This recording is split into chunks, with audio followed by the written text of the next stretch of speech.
हमारा lesson the last lesson अब complete होने की ओर है और अब इस लेसन में एक अलग सीरियसनेस आपको दिखाई देगी जब टीचर हेमल अपने स्टूडेंट से कहता है कि आज उसका यहाँ पर लास्ट डे है और अब वो यहाँ नहीं रहेगा, नहीं पढ़ा पाएगा, तो सभी लोगों में एक बड़ी गंभीरता आ जाती है। तो उसी को आगे वर्णन किया जा रहा है। When ever I looked up from my writing, वो कहता है कि जब मैंने लिखते हुए, स्टूडेंट कह रहा है, ऊपर की ओर देखा, I saw Hamel sitting motionless in his chair. तो एम हेमल जो उनके टीचर हैं, सिटिंग मोशनलेस, मोशन कहते हैं गति को और मोशनलेस कहते हैं स्थिर को। तो वो अपनी चेयर पर स्थिर होकर बैठी थी। And gazing first at one thing then at another, कभी किसी चीज की ओर टकटकी लगाकर देखते और कभी दूसरी चीज की ओर, एज इफ मानो की he wanted to fix in his mind just how everything looked in that little classroom, मानो कि वो अपने मन को स्थिर करना चाहते हों। looked in that little school room, जो स्कूल का रूम है, उसी कुछ विशेष चीज़ों पर अपना मन स्थिर करना चाहते हों। फैंसी, कितना सुंदर।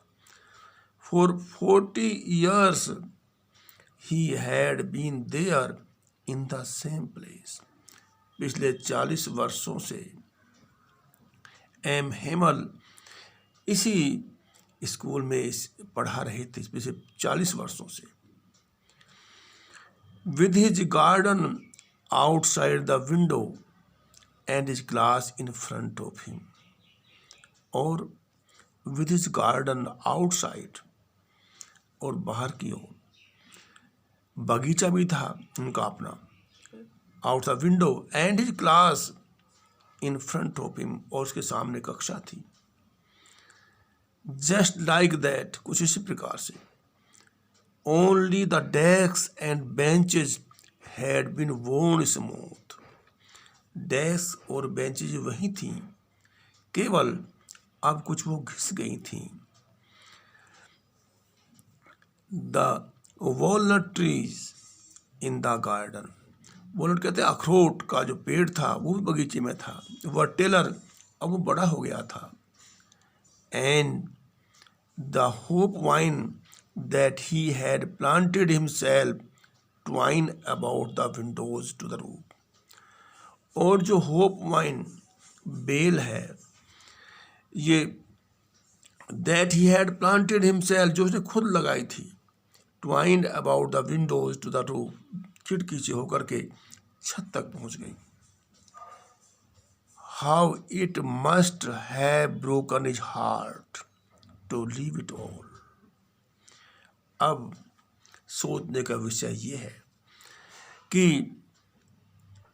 जो टीचर हैं एम हेमल, उनका हृदय क्या है? It must have broken his heart to leave it all, इन सब को छोड़ते हुए उनका दिल टूट रहा होगा।